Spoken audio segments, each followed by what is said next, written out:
Bem, eu sou Sônia Bromberger, estou nessa agradável, né, boa tarefa de coordenar o Psicanálise e Cinema, né, desde que o Galego me honrou com passagem de bastão, que veio da Ida Unguier, que durante a pandemia, né, coordenou.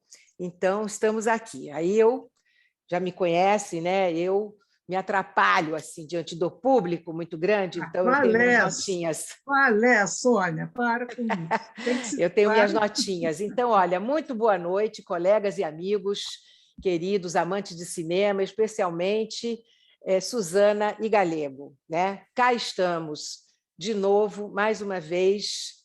Incrível, né?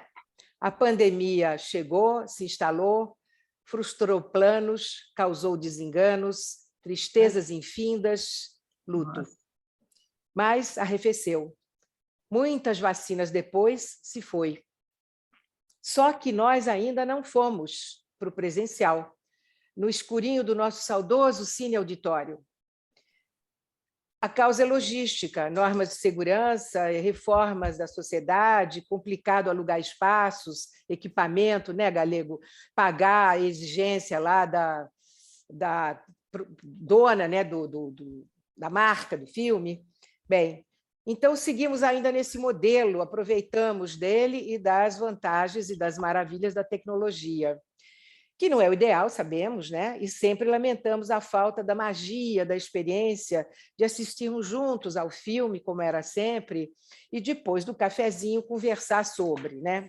Então, na modalidade novos e tecnológicos tempos, nos ajustamos, ficamos com o streaming doméstico, que é uma maravilha, e nos reunimos para conversas e debates nessa sala virtual. De volta para a primeira sessão do ano, desse ano, promissor, amém, oxalá. Nossa, que alívio, de 2023. Optamos, dessa vez, por uma roda de conversa informal, quer dizer, eu, Suzana Galego, alguns comentários para, em seguida, abrir para vocês da plateia comentarem, opinarem. Bom rever rostos familiares e novos nessa nossa tão cara e já consagrada atividade da SBPRJ, desde a sua criação na década de 80, pela paixão do Luiz Fernando Galego, nosso querido colega cinéfilo, ex-vice-diretor do site abalizado críticos.com.br. Não por acaso, neste site, inclusive, está publicado um comentário crítico sobre o After Sun, que Galego já elogiou no Face, em janeiro, saiu em janeiro. Ele diz: texto da Amanda Luvisotto, no site Críticos, à altura deste filme, feito de elipses que dizem mais do que aquilo que é mostrado. Muito bom a avaliação dela, eu recomendo. Bem, After Sun, lançado no ano passado, em outubro, no Reino Unido, em dezembro no Brasil, veio ganhando destaque desde sua estreia no Festival de Cinema de Cannes, de 22, onde ganhou o prêmio do júri. É o primeiro longa da diretora escocesa, jovem, né, Charlotte Wells, que assina roteiro e direção, inspiradíssima. A trama de After Sun, estrelada pelo Paul Mescal, que atuou em Pessoas Normais, que eu não vi, mas ele atuou na Filha Perdida, lembram? Ele era o cara da praia, que traz as cadeiras, né? E Frank Corio, a menina que fez Bagman, né? Então, acompanha essa garotinha que completa 11 anos, Sophie, e seu pai, Callum. Ele vai completar 30 anos durante uma viagem de férias de verão na Turquia. Com muita diversão, os dois, que aparentemente não tinham muito convívio, visto morarem ela na Escócia e ele na Irlanda, passam a desfrutar da companhia amistosa e crescentemente amorosa um do outro. Além de conseguir contar uma história que fica subentendida, o elenco é um dos maiores méritos da trama, com atuações de tanta naturalidade que nos tocam tanto, né? Juntos, eles conseguem transformar o simples em algo profundo. Simples ações de férias, como jantar em um restaurante, aproveitar a piscina, simplesmente contemplar o silêncio e o céu, que é uma cena lindíssima, essas, são feitas com muita sutileza, delicadeza e sentido. Ficamos hipnotizados por cada movimento dos personagens, buscando neles seus significados e os motivos da ausência de Callum na vida de Sophie. After Sun é um filme que atrai a atenção dos olhos pela fotografia de tirar o fôlego, que a gente quer ir para a Turquia, né, com suas paisagens, intercalando os materiais em VHS, gravados na década de 90, e as performances impecáveis, né? Parece um álbum de fotografias antigas fora de ordem, como disse a crítica lá do críticos.com. Quando Callum está com Sophie, ele personifica sua melhor versão, enquanto ela passa pelas descobertas do crescimento, da sexualidade e a acreditar num mundo cheio de grandes possibilidades. Quer dizer, em tantas cenas, parece que o clima é, assim, é mais da relação pai-filha, né? E da intimidade que vai se construindo, numa conexão emocional que se amplia e aprofunda. O filme vai muito além, né? Traz outras camadas, né? Um espectro representativo das relações parentais, vai muito além disso, né? 20 anos depois, uma Sophie adulta revive suas lembranças com o pai ao assistir às gravações antigas da nostálgica viagem. Com cenas repletas de momentos alegres que beiram a melancolia, o filme é muito melancólico, né? As memórias da protagonista ganham um novo significado ao perceber que o pai amado e tão legal, na verdade, também tinha um lado misterioso e triste, em uma dicotomia do homem que ela conheceu para o homem que ela não fazia ideia de quem era. A gente pode pensar, eu pensei, no tema da memória, dos registros mnemônicos da infância e sua recuperação em lembranças fluidas na vida adulta, como parece que se dá com a Sophie, mulher adulta, trazendo o conceito psicanalítico do recordar, repetir e elaborar, que Freud também expressou em 1914. Num exercício de livre pensar, podemos buscar articular a história do filme com a atual proposta que a diretora do Conselho Diretor, a Letícia Neves, me sugeriu, né, que foi a reunião científica ontem, Conselho Científico da Sociedade, né? Que na reunião científica de ontem contemplou nossa revista Tribe, cujo tema do último número foi O Psicanalista, este ser que necessariamente acredita na existência do inconsciente. Uma bela reunião ontem.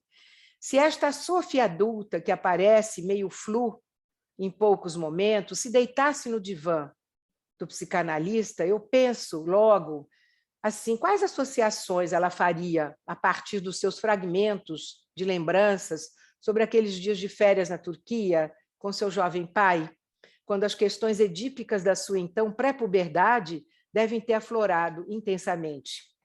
O filme explora um mundo sombrio que todos têm dentro de si, inclusive Callum, muito, aliás. E a narrativa tem um final aberto para interpretações e tantas possibilidades de desfecho, que ele não é fechado, cada um interpreta a sua maneira, né? E aí logo me fez pensar, naquele final, no título. Por que esse título, After Sun? O que quer dizer After Sun? É depois do pôr do sol. Depois do pôr do sol vem o quê? Noite, o escuro, dark. Pode ser muito legal, muito bacana, romântico, mas é um escuro dark das sombras que povoam almas atormentadas. Fica difícil discernir o que está acontecendo e o que já aconteceu, né? Então, na cena final do aeroporto, ao se despedirem, Sophie retorna a Edimburgo, enquanto o foco da câmera se volta a Callum, que fica ali parado, olhando a filha ir embora. Um momento que achei muito, muito melancólico. Depois ele encara o vazio, é um vazio aquela cena, né? Não se sabe ao certo para onde o personagem foi, o que ele fez, pois as lacunas deixadas pela diretora contribuem para o saudosismo e a ternura do desfecho ambíguo. O final de After Sun, no final, surge a Sophie adulta, séria, que eu deduzi, ela lê, tem livros e ela anda de bike. Mora sozinha, não mora. A primeira vez que eu vi assim aquelas imagens flu, achei que tinha um bercinho do lado, era ela, não é? Não tem, acho que não tem bercinho nenhum. Bem, através dessas imagens da construção de lembranças, conseguimos captar cada personagem lutando com seus dramas pessoais. Nada é muito explícito e requer atenção para talvez capturar os fatos subentendidos, e a interpretação desse filme pode ser diferente para cada um, claro que vai ser, a gente vai ver vocês comentando, né? de acordo com as vivências. Então, esse filme é uma experiência praticamente imersiva. A gente assim mergulha no filme e às vezes eu me sentia assim com uma coisa estroboscópica, assim aquela coisa agitada, né, da dança, da música, das luzes, né? Como alguém que está assim num barato lá dançando, como ele faz. E é criada pela diretora, que consegue divertir, emocionar, mesmo sem uma mensagem verdadeiramente explícita. No final do filme, quando acontece a despedida, no aeroporto, a angústia toma conta da história, por justamente parecer que foi a última vez em que eles se viram. Será? Ainda tem aquelas suposições: será que ele fez? Será que ele seguiu? Será que ele mergulhou na depressão? Refez a vida? Então, com as gravações feitas por ela própria, Sophie captava momentos reflexivos do pai, mas sem compreender, naquela altura dos seus 11 anos, a real situação em que ele se encontrava. Né? Tem uma menção assim, dificuldade financeira, uma menção assim de que como é que ele comemorou os 11 anos dele, né? Em que dá para, então, perceber que ele foi uma criança, sei lá, no mínimo, tratada com uma certa dureza, negligenciada, diz: ninguém lembrou do meu aniversário, né? E a Sophie estava naquele limbo, né? Que não é nem criança, ela não se interessava em pular na piscina e brincar, e não conseguia, né, se sentir à vontade com as conversas, né? E aqueles adolescentes, aqueles garotos bonitões que davam bola para ela, né? Que falavam das conquistas sexuais. Então, ela enfrenta esse processo de crescimento, né? Tentando descobrir isso, enquanto o pai se mostra esse adulto inseguro, com medo do futuro, lutando contra seus próprios fantasmas, né? Então, tem uma transição o tempo todo entre passado e presente, né? Nesses vídeos trêmulos, caseiros, né? Bem, então, eu acho que é isso, né? E como sempre eu tenho feito, assim, um pequeno aperitivo, um amuse-bouche, antes do filme, para introduzir as conversas depois, que serão mediadas por mim, animadas pela Suzane Galego, né? E a Suzana, deixa eu já dizer agora, é nossa crítica de cinema, quer dizer, é crítica, não é nossa, nessa crítica de cinema e roteirista, palestrante, animadora de grupos de cinéfilos, já muito debatedora, cativa do psicanálise e cinema. Eu não estou ouvindo. Não? Agora estou. Você dizer não, eu ouvi. E atualmente coordenadora dessa atividade, né? Então, André, por favor, você passa aí aquele pequeno, um videozinho muito curtinho, simpático, tá, André? Vamos lá.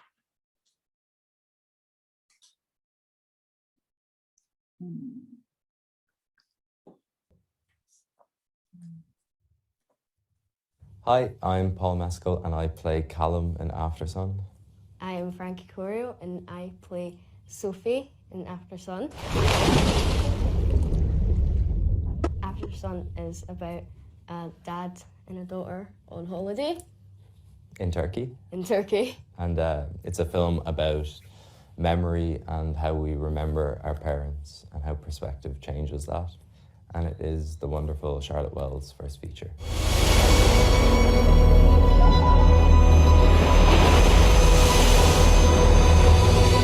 Aftersun is now streaming on Mubi.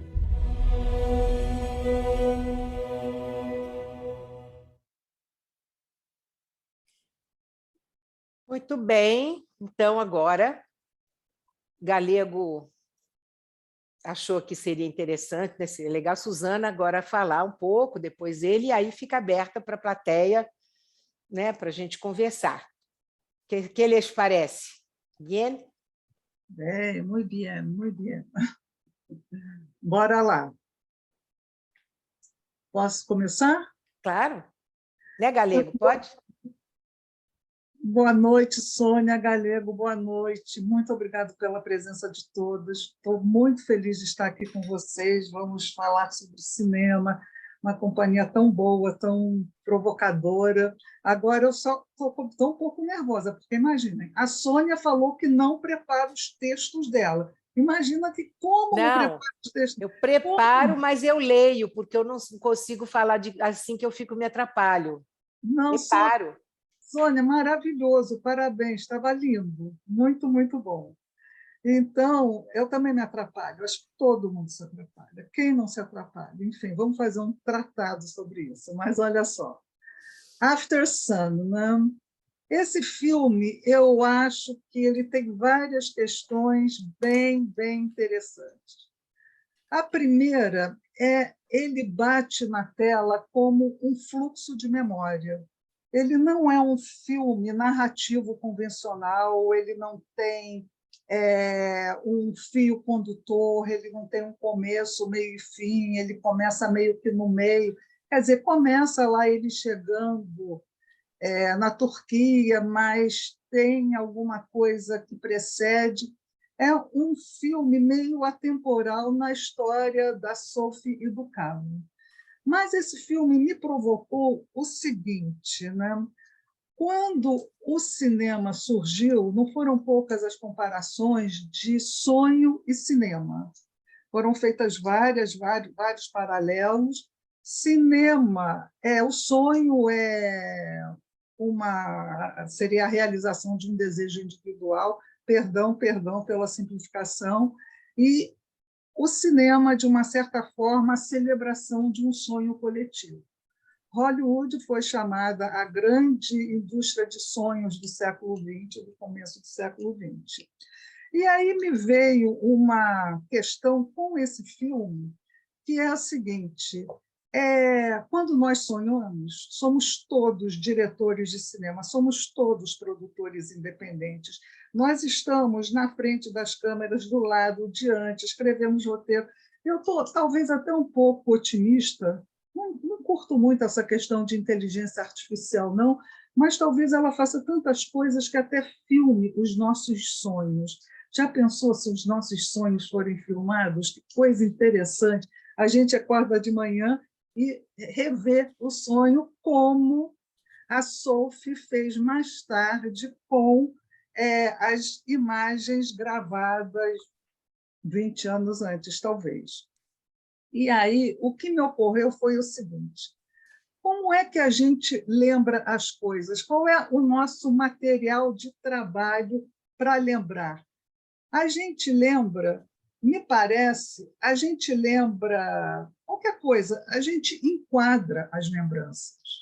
A gente lembra como quem faz um filme.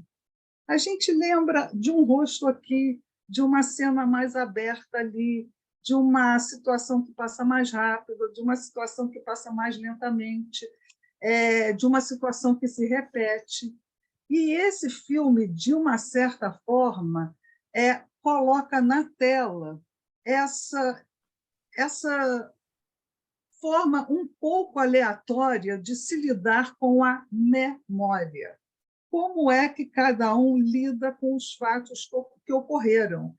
Cada um tem uma forma de lembrar, e a gente vê o que a gente lembra. Eu vejo quase tudo que eu leio. E o que eu lembro, esse filme me provocou isso assim, quando eu lembro alguma coisa, eu vemos o que nós lembramos.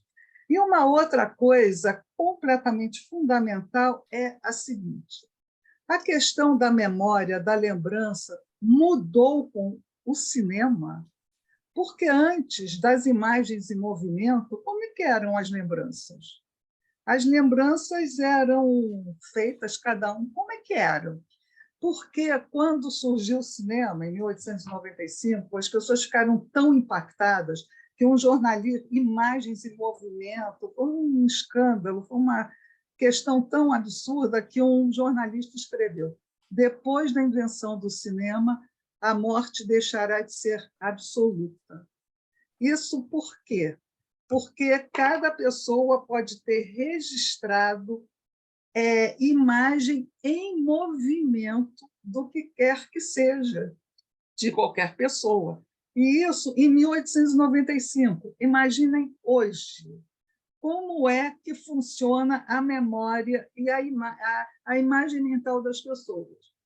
Antes de chegar no filme, uma coisa, vocês sabem por que esse filme tem uma questão, eu acho que a marca maior dele é a intimidade. Uma questão muito valorizada em cinema é quando forma e conteúdo se unem. Quando forma e conteúdo estão totalmente integrados. E esse filme fala de uma forma muito... poderia ser uma história melodramática, poderia ser uma história dramática, poderia ser uma comédia, não sei, podia ser tantas coisas, mas o que esse filme acentua é um período de uma forte ligação e intimidade entre pai e filha. Agora, como é de um intimismo, mais do que intimidade, intimismo. Aqueles dois tiveram alguns dias para realmente se aproximarem, se conhecerem melhor. Então, Agora, por que é que o filme consegue esse mérito? Porque o filme ele espalha esse fluxo de lembranças. Realmente não é um filme realista. O filme está descolado do real, ele está num outro nível, eu não sei aonde é que ele está. Ele é muito feito de imagens fragmentadas. É um filme fragmentado, bem fragmentado. As ações são muito cortadas. A gente tem fluxos, cenas um pouquinho mais longas, mas ele é principalmente bem recortado, como eu acho que a memória é. Mas por que esse filme tem essa marca da intimidade, da tentativa? Eu acho que eles se aproximaram muito. Olha, sabem por quê? Em 1990, por aí, não existia celular. Vocês podem imaginar o que seria este filme em 2020, com esse pai e com essa filha? O que essa filha estaria fazendo? Pai, não enche o saco, pai, estou aqui. Minha filha, desgruda desse celular. Não, era uma época que as relações presenciais ainda predominavam sobre a tecnologia, sobre as redes sociais, sobre o celular, que hoje em dia é o todo-poderoso, né? Então, é um filme do tempo do orelhão, e que as pessoas, para o melhor ou para o pior, tinham que conviver. Não tinham essa válvula de escape, essa rota de fuga ao alcance da mão, 24 horas por dia, que é o celular, que eu acho que está mudando absolutamente tudo, e vocês também devem, enfim, constatar isso de formas diferentes, né? Então, o que esse filme tão... As imagens são distorcidas. É um filme de pouca clareza. A gente não entende bem o que a gente está vendo. Eu juro que eu não entendi. Eu também vi 2 vezes. Da segunda, eu consegui ver algumas coisas. Ok, eles mergulharam. Ok, ela jogou sinuca.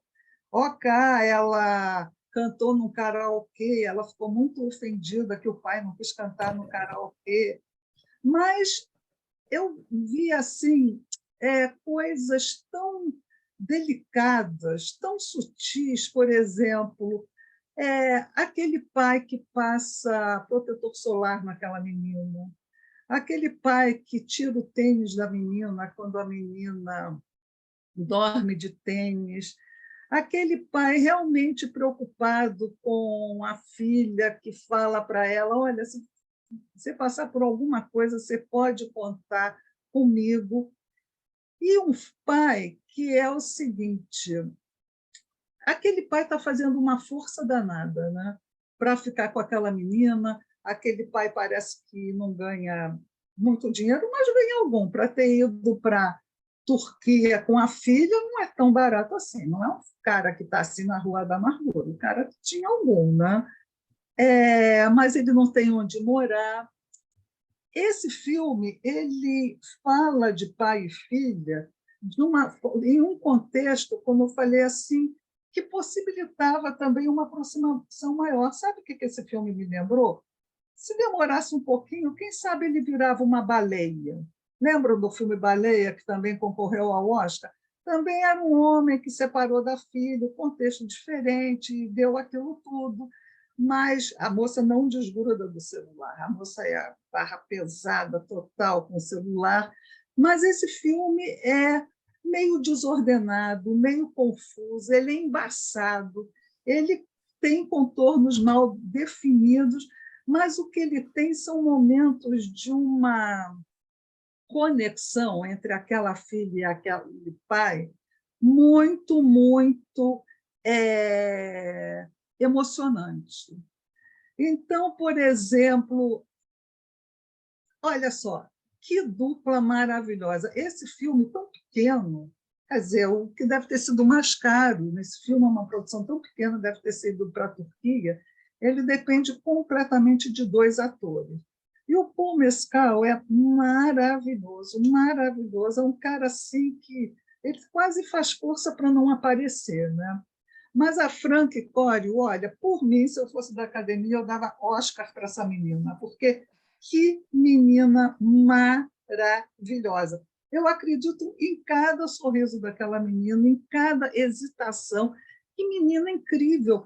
O Truffaut falava, né? Várias pessoas falaram, o Billy Wilder jamais dirigiria criança. Criança é a pior coisa que existe para dirigir. E essa pessoa, a Franck, a Sophie, é um encanto total, é de uma naturalidade. E esse filme tem essa espontaneidade contagiante. Tem uma coisa, por exemplo, os primeiros filmes que a menina faz, do pai, né? A luz é ruim, a câmera é ruim, a menina não é profissional, mas aquelas imagens têm um encanto absurdo, completamente absurdo. Quando a alegria dela, quando ela junta as pessoas naquele passeio para cantar parabéns para o pai, né? É tão emocionante isso tudo, e é aparentemente simples. Como disse a Clarice Lispector, só eu sei o trabalho que me dá para ser simples assim. A simplicidade dá um trabalho danado, mas danado mesmo. Então, não sei, é o primeiro longa dessa diretora, e o risco maior é apostar, sim, concentrar as expectativas do filme em 2 atores, uma criança, e ela também envereda por um artifício que pode ser bem perturbador, que são as elipses bem longas, repetidas, ordens invertidas. Se alguém quiser colocar esse filme em ordem, vai ter muito trabalho. E tem uma coisa muito boa, quem falou foi Nelson Rodrigues. As pessoas pensam, falando em relação ao teatro que ele fazia, as pessoas pensam que numa peça o importante é o diálogo. Não, não é o diálogo, são as pausas. As pausas expressam muito mais do que o diálogo. Grande Nelson Rodrigues mesmo. E esse filme tem muitas pausas e tem muitas questões enigmáticas. Uma coisa assim que a gente está... É um filme que a menina mergulha, a menina vê a asa delta, a menina fala que ela e o pai estão sob o mesmo céu. O filme, ela tem uma questão assim, quando o pai e a mãe falam I love you, sei lá, essa coisa. Pensei que vocês fossem casar. E a menina, de boa, essa menina está muito de bem com a vida, me parece, ela fica um pouquinho cansada uma vez, e a gente vê esse pai fazendo às vezes, da metade para o fim, ele faz uma força danada para ficar mais energizado. Esse filme é costurado por uma cena, se alguém tiver conseguido ver tudo, por favor, me explica, que é a cena da dança na boate, que é um corte recorrente, várias e várias vezes. Quem é que está dançando? Eu vi tudo nessa cena. Vi o pai dançando, vi a menina dançando. É uma música religiosa que eu não conheço, parece que na Inglaterra é muito famosa. Fala de perda, e a gente sente que aquele pai ele está deprimindo, ele está fazendo um esforço muito grande para segurar a onda. Ele realmente está segurando a onda. E tanto é que uma vez de noite, a primeira vez que eu vi, quando ele vai sozinho de noite para o mar, eu falei, ai, meu Deus do céu, que isso, meu filho, não faz isso não. calma, parece A Star is Born, Nasce uma Estrela, que tem aquela caminhada do personagem para o mar. Mas o que tem, e tem a cena de choro dele, né? A cena de choro muito forte, e a gente vê que ele está ficando desenergizado. Aí eu pensei o seguinte, óbvio que depois do filme acabar, aquele final em aberto, para onde ele vai? Eu acho que ele vai para a tela, porque realmente é um lugar fechado assim, tem só é um corredor, tem um retângulo meio iluminado, isso é uma tela de cinema. E o que tem também que depois a moça, a Sophie, de uma certa forma, acorda, e aonde é que ela coloca o pé? No tapete que o pai comprou na Turquia. É tão bonito isso. Aquela mulher, ela carregou a vida inteira aquele tapete que foi, enfim, o registro dela quando tinha 11 anos, o pai contou que quando fez 11 anos não teve, enfim, não foi uma coisa legal. Mas aí tem uma coisa, tem o bilhete dele, né? Que não se esqueça, eu te amo muito. Aí eu fiquei pensando assim, será que ele estava muito mal mesmo? Será que aconteceu uma tragédia? Pode ter acontecido qualquer coisa. Mas aí eu pensei assim, será que ele só está triste porque ele vai se separar dessa menina? Ele vai se afastar dessa menina? Por que que as pessoas perdem o prumo? Realmente, eu não sei. Tem uma outra coisa que eu achei muito comovente no filme, quando tem uma separaçãozinha dos dois, ela vai jogar sinuca, ele está no quarto revendo os filmes que eles fizeram naqueles dias. Ou seja, ele já está com saudade, saudade do presente. Ele está com saudade do que aconteceu ontem. É muito perturbadora a relação que se tem com o tempo nesse filme. Por quê? Coisas que ele viu ontem, ele está revendo. E 20 anos depois, ela revê coisas que parecem próximas, vocês diriam que parecem próximas, de uma outra forma, assim, esse ano que deu tudo, qual é o nome do filme? Tudo ao mesmo tempo, aqui, agora, tudo ao mesmo tempo, agora, né? Eu acho que o que é tudo ao mesmo tempo, agora, é a memória da gente. Ela é que está em todo lugar, ao mesmo tempo, meio fora de ordem. Pelo pouco que eu entendi, né? A gente vive um metaverso de vários tempos simultâneos, né? A gente vive o passado, que a gente muda, tem uma outra coisa. O filme, a imagem pode ser a mesma, mas o significado da imagem é outro, porque a gente atribui um outro sentido, a gente vê com outros olhos. Então, e o passado muda, o presente muda, a gente já se projeta no futuro. Então, eu não gostei do tudo em todo lugar ao mesmo tempo, mas eu gostei do título. E esse título está se aplicando a tantas coisas, e nesse filme, de uma certa forma, está. Aquele pai também estava em vários lugares, aquela filha também estava e está em vários lugares, e é um filme muito, muito comovente, muito emocionante, e muito perturbador, no sentido de que o que fica, hein? O que fica? E eu acho que essa diretora, ela diz que tem uma pegada autobiográfica, mas é um filme sobre o passar do tempo, sabe o quê? Em busca da saudade da intimidade perdida, eu acho.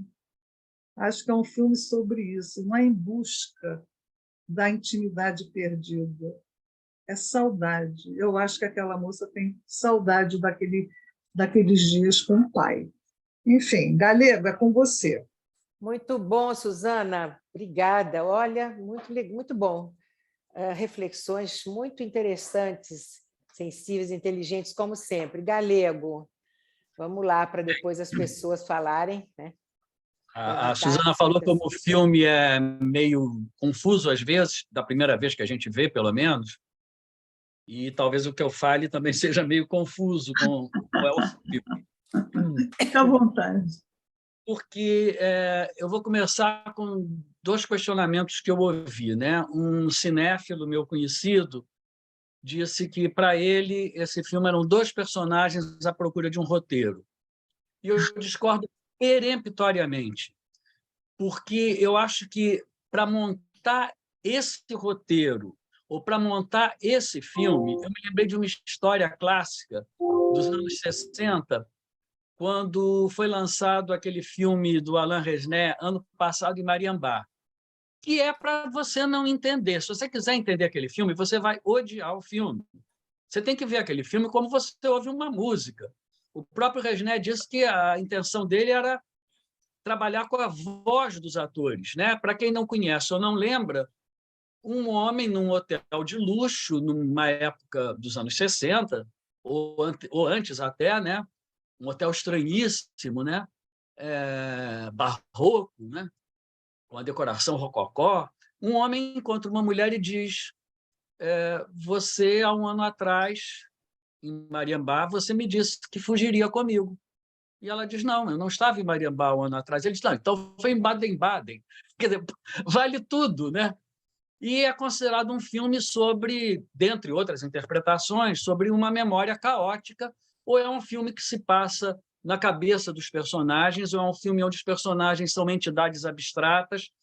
E aí houve uma... Bom, esse filme, quando estreou aqui no Rio, tem uma história que dizem que no Cinema Olinda, na Praça Sans Penha, que tinha 3.200 lugares, chegou a ser o maior cinema da América do Sul, que o filme estreou. Antigamente, os filmes estreavam na segunda e ficavam até domingo, e às vezes dobravam, né, a semana, e as sessões cheíssimas, né, todo mundo ia ao cinema sem parar, né? Você tinha 10, 11 cinemas na Praça Sans Penha e fila em todos ocupados. E você entrava no meio do filme, você sentava no chão, ninguém tinha medo de batomuxe, de incêndio, de naufrágio. Mas o ano passado, em Mariambá, teve que sair de cartaz na quinta-feira. Ele só ficou em cartaz segunda, terça e quarta, porque o público reclamava porque não tinha uma história, não tinha um enredo. E aí correu uma piada que disseram que o filme foi projetado, né, no tempo que o cinema não era digital, eram os rolos de filmes, né, película, que alguém trocou o segundo, o terceiro, botou o terceiro rolo antes do segundo e ninguém notou. Não pode ser verdade. Se você vê, como eu vi ano passado em Mariambá umas 10 vezes, aquilo tudo, aquela maluquice toda, tem uma construção perfeita. E eu acho que essa diretora, pela primeira vez, fez um roteiro e editou as cenas caoticamente, com um rigor, uma disciplina. E é o que me comunicou e me fascinou no filme na primeira vez que eu vi. A primeira vez que eu vi foi através dessa plataforma MUBI. Ainda não tinha estreado no cinema.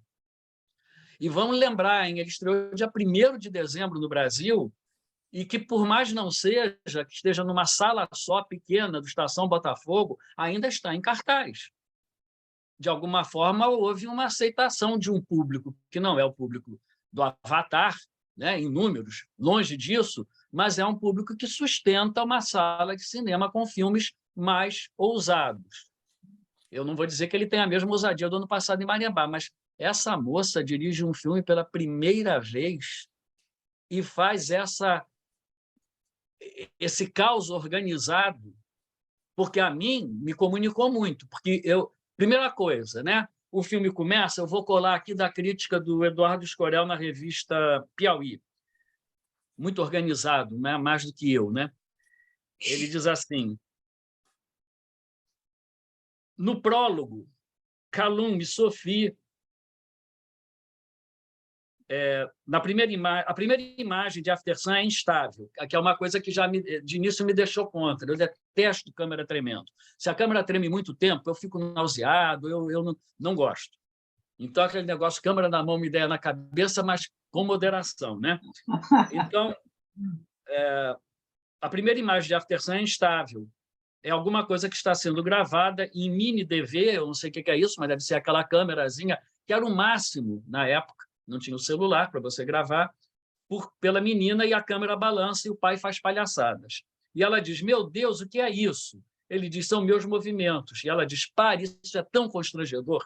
Essa vergonha típica da pré-adolescente com o pai, fazendo ou não palhaçadas, já me deu um nexo com o filme, com a situação. E ele diz, não é nada constrangedor, e vira de costas. Ela diz, ei, eu ia te entrevistar. Ele dizia, o que você ia perguntar? Não sei. Bem, eu acabei de completar 12 anos, você tem 130 e vai fazer 131 daqui a 2 dias. Maravilhoso, né? Para quem está fazendo 12 anos, o cara que está fazendo 31 está fazendo 131 anos. Há um abismo geracional ali, né? Sophie vira para a câmera para si mesma e a vemos pela primeira vez sorrindo. Gira a câmera de volta para seu pai e diz, então, quando você tinha 11 anos, o que você achava que estaria fazendo agora? Ai, meu Deus! Parado diante da câmera, ele fica sem responder de imediato. Transcorreram apenas 2 minutos de filme, incluindo os créditos, e a gravação dela parece estar sendo rebobinada em alta velocidade. Em seguida, vemos flashes de pessoas dançando numa boate, sem que se consiga distinguir quem é quem, e essa cena vai se repetir durante o filme todo. A resposta do pai virá 45 minutos depois, na continuação da sequência de abertura. Após interromper a gravação que Sophie está fazendo, ele conta o que aconteceu quando ele fez 11 anos. Um fato, entre outros, que, como fica claro, deixou uma cicatriz nele para sempre. Mas eu anotei, quando eu vi o filme de novo, agora para o nosso encontro, eu anotei que, nessa hora, ela se vira e diz assim, ele desliga a câmera, e ela diz, tá bom, eu vou usar a minha câmera mental. Tá uma dica, né? O que a gente vê são, às vezes, os filminhos que foram feitos. Mas o que a gente está vendo, basicamente, é a câmera mental do que a gente vai perceber depois, que é uma mulher que está completando os seus 30 ou 31 anos e está vendo os filminhos da época, mas, basicamente, ela está vendo o que ficou filmado na câmera mental. E eu vou me deter sobre isso mais adiante. Bom, uma coisa que também me chamou a atenção é que, embora a diretora tenha dito... Vamos ver uma coisa que ela diz aqui.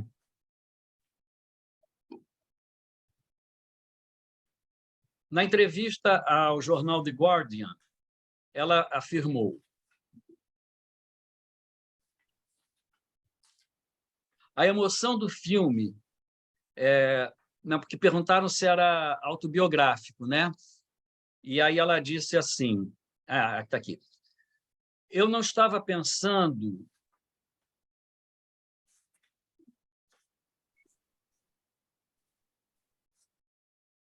não estou achando aqui o pedaço exato que eu queria.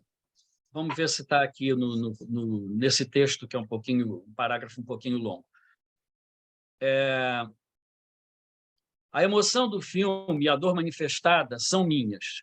Isso é algo muito fácil de admitir, porque, como eu disse, isso para mim era uma forma de me expressar. E era disso que, em última análise, eu estava querendo tratar. Mas quando me perguntam, isso aconteceu? Você esteve nessas férias? Minha resposta é não. Eu estou me opondo cada vez mais à questão autobiográfica. Quanto mais vejo as pessoas querendo traçar uma relação direta entre mim e o filme. É difícil. Eu também tenho esse impulso. Quando você assiste alguma coisa, você imediatamente indaga. Isso foi algo que aconteceu com o autor, mas eu tenho uma visão muito diferente desse impulso. Há muito trabalho que eu dediquei a esse filme, e esse trabalho acaba sendo descartado se as pessoas dizem isto é só o que aconteceu com ela. Eu estou interessado em coisas contraditórias, pessoas e emoções. Acho que é algo no cinema que me permite usar todas essas camadas e ferramentas à disposição para expressar uma coisa muito mais complexa. Então, o que eu ia dizer é o seguinte, ela nega uma concretude autobiográfica nesse enredo, mas ela admite uma autobiografia dos sentimentos. Eu acho que isso fica mais ou menos claro para quem consegue se conectar com o filme. E aí me ocorreu uma coisa. Algum tempo atrás, na nossa revista, na revista Tribe, da Sociedade Brasileira de Psicanálise, tinha um número temático, os números geralmente são temáticos, chamado Depoimento. E aí me foi solicitado, na coluna de Psicanálise e Cinema, que eu falasse de algum filme que fosse um depoimento, e me foi sugerido o Belfast, do Kenneth Branagh. E eu atendi ao pedido. E foi curioso, porque o Belfast, por mais que tenha alguma coisa ficcional, o Kenneth Branagh disse que ele só começou a filmar depois que o roteiro foi aprovado pelo irmão e pela irmã dele. O que me sugeriu que tem coisas factuais e coisas que ele fez uma ficção ali, mas é um filme de depoimento de algo que se passou na infância dele em Belfast, quando começaram ou se agravaram as escaramuças daquela guerra civil da Irlanda. Aí vem o Spielberg e faz um filme sobre a vida dele, onde ele foi um pouco assim, reticente se era autobiográfico, se era factual, se aconteceu aquilo mesmo, mas eu li uma matéria, pena que eu não salvei, em inglês, onde um cara foi analisar a biografia dele e mostra que praticamente tudo, se não tudo, mais de 80% dos fatos que parecem, às vezes, não, aqui o roteiro deu uma incrementadinha. Não, aconteceu. O James Gray, que é um diretor mais querido na Europa do que nos Estados Unidos, fez um filme chamado Armageddon, eu não sei nem pronunciar essa palavra, e ele diz que é a infância dele. Tem mais algum aí que eu não estou lembrando. E também, quer dizer, está havendo uma coisa que não era muito frequente no cinema, de diretores contarem um pouco da sua vida, mais ou menos como ela foi de fato. E se não foi factual, como no caso de After Sun, é uma memória de emoções, é uma memória, é um filme feito com a câmera mental de uma criança de 11 anos. Tá? Então, eu acho que não há dois personagens à procura de um roteiro. Eu acho que o roteiro deve ter sido muito cuidadosamente planejado, editar as cenas nessa ordem meio anacrônica ou acronológica, não sei como chamar melhor, mas quando eu vi de novo, né, eu acabei vendo 3 vezes, né? Quando eu vi pela segunda vez, então, não tinha mais a rigor surpresa, mas eu vi no cinema, na tela grande, me emocionei mais ainda do que quando eu vi na televisão, claro, né, no cinema, a tela, aquela coisa toda, mas aí eu percebi, achei que realmente foi tudo assim muito considerado para levar o espectador a realmente ficar sem saber para onde ele está olhando. Então, quer dizer, aquele tapete que a Suzana destacou, para mim, equivale a uma Madeleine do Proust. Só que não começa ela a dizer... Como é que começaria um filme americano dos anos 40, né? Ela sentando na cama, olhando para o tapete, a imagem ficava nublada e a gente já vê aquele tapete sendo comprado na Turquia há 20 anos atrás. Não é assim que se faz cinema hoje em dia, né? Eles não dão de barato, né? Você tem que... E isso me interessou muito no filme, ele me conquistou, porque eu fiquei o tempo inteiro, o que é isso? O que está acontecendo? E agora, né? Então, agora eu vou ler uma coisa um pouco mais organizada, que foi uma resposta que eu dei para um outro senhor colega, crítico de cinema, que disse que eu estava sendo muito bonzinho com After Sun e com The Banshees of Inisherin. O que eu escrevi para ele, eu dei aqui uma retocada para conversar com vocês, porque eu fui um pouquinho mais irreverente, não era o caso. After Sun prendeu minha atenção e me deixou profundamente tocado, fulano. Nada pessoal. Eu nunca viajei com filho ou filho pré-adolescente sem a mãe, nunca estivemos separados. Mas me tocou o que posteriormente eu entendi que era a dor de uma personagem que quase não aparece, uma mulher que está fazendo 31 anos e recordando uma viagem de férias com o pai quando ele estava fazendo 31, possivelmente com uma cabeça de menos idade. Ela tinha 11 recém-completados, sem entender ao certo o que se passava com ele, embora muitas vezes eu tenha tido a sensação que ela é um pouco condescendente com ele. Né? Ele fica dizendo, vamos nos divertir. Né? Não é tão ruim, ela diz, não é tão ruim o hotel. Né? Aliás, Suzana, eu não sei, eu acho que, de repente, como a época é imprecisa, né, algumas pessoas que foram pelas músicas que tocam na Turquia disseram que não pode ser 1990, tem que ser já 2000, ou seja, o presente seria 2020, mais ou menos, e o passado seria 1999, 2000, pelas músicas. Eu não tenho essa competência, jamais, mas seja como for, eu fiquei imaginando o seguinte, né? Aquele hotel não é muito Brastemp, né? Não tem recepcionista quando ele chega, não atenderam um pedido de 2 camas, é meio... Eu achei assim que é para meio classe média inglesa poder pagar. E eu acho que ele gasta mais do que pode. É um dos traços que a gente pode supor da estrutura psíquica desse personagem. Mas, como o filme é muito em aberto, a gente pode preencher as lacunas um pouco, projetando, né? Fazendo as nossas identificações projetivas com o filme.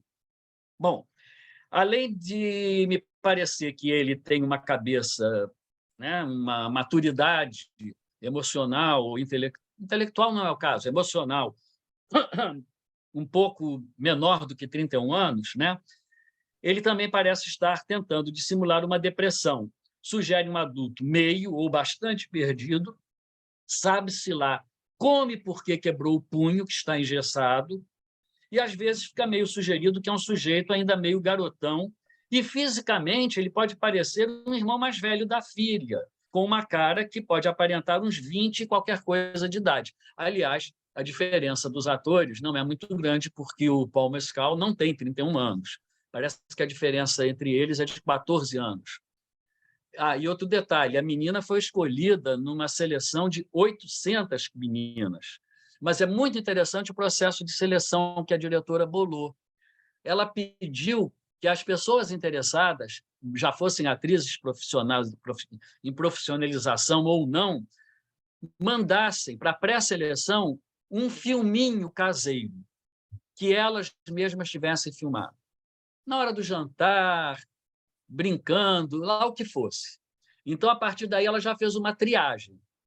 E essa menina nunca trabalhou antes e realmente é um espetáculo. Se já deram um Oscar para aquela menina, que depois virou atriz profissional, do piano, que era maravilhosa mesmo, na época, e acho que continua uma boa atriz, essa menina também tinha que ser lembrada de alguma forma. Mas o Oscar é o Oscar, deixa para lá. Bom, então também tem esse lance, né? Quando a primeira cena da sinuca, os garotões lá falam deles como se fossem irmão mais velho e irmã mais nova.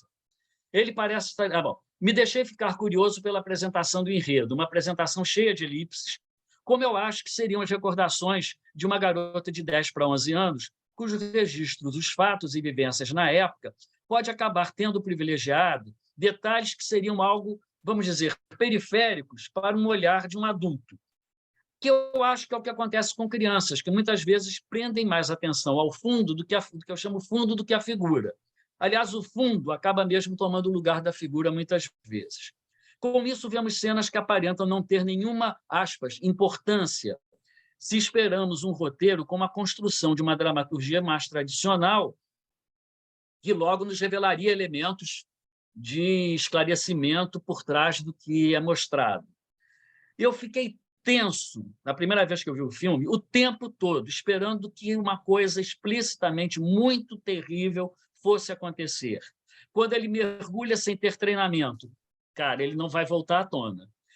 Quando vemos andando na grade de uma provável varanda do quarto do hotel, de um prédio alto, e despencar lá embaixo. Quando ele anda em direção ao mar e desaparece em plena escuridão da noite. Ele ia morrer afogado de madrugada. Enfim, qualquer dessas mortes horríveis deixariam aquela criança sozinha na Turquia, sem pai, sem mãe no mundo, e eu fiquei roendo as unhas.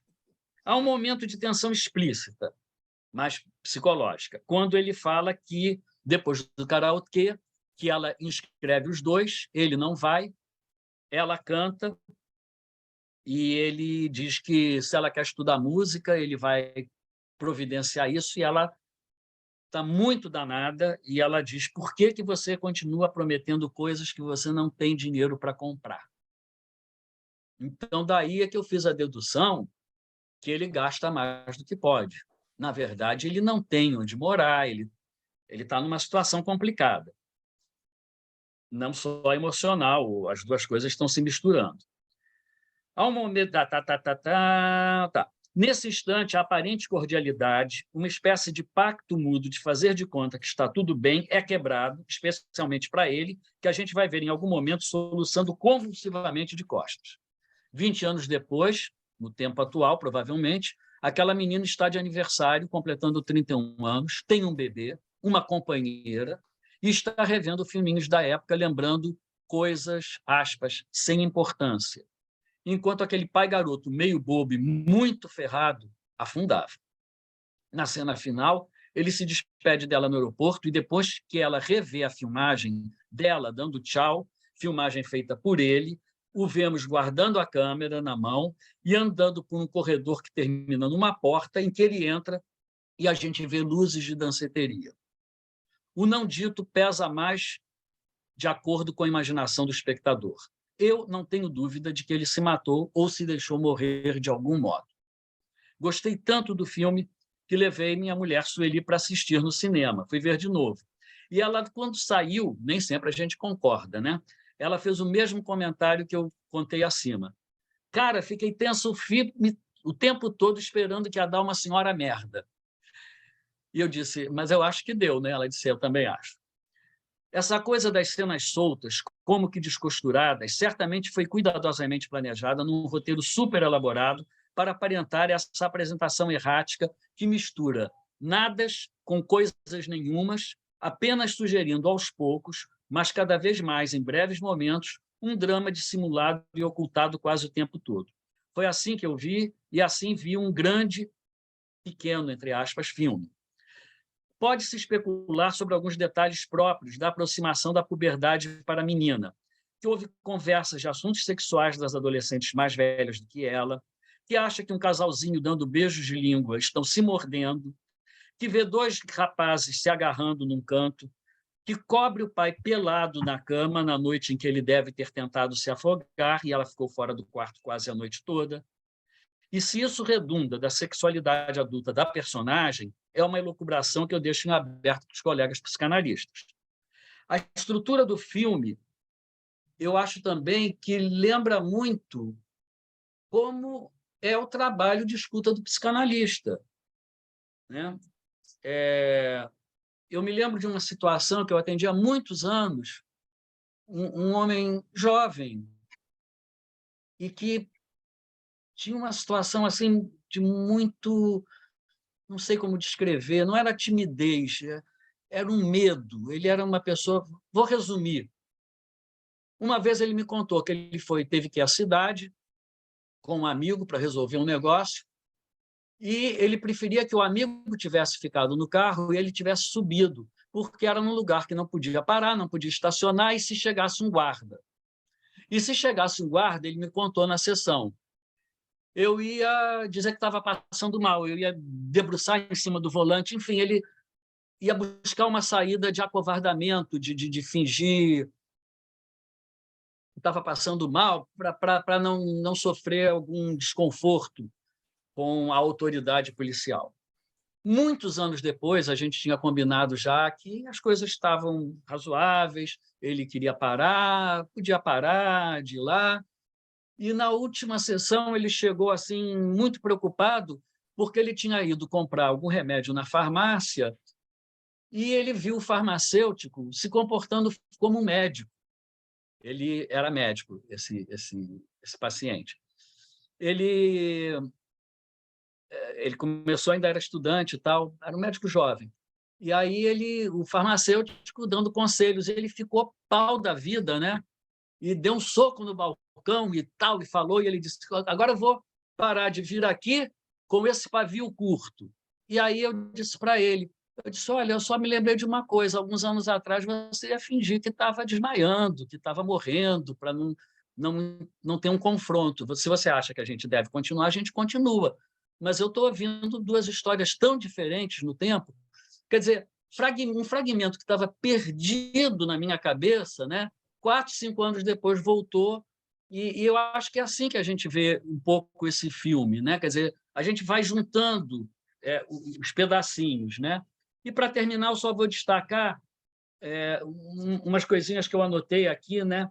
A Sônia falou que eles estão num limbo etário, né? Adorei. Eu tinha pensado... Ela, né? Cada um do seu jeito.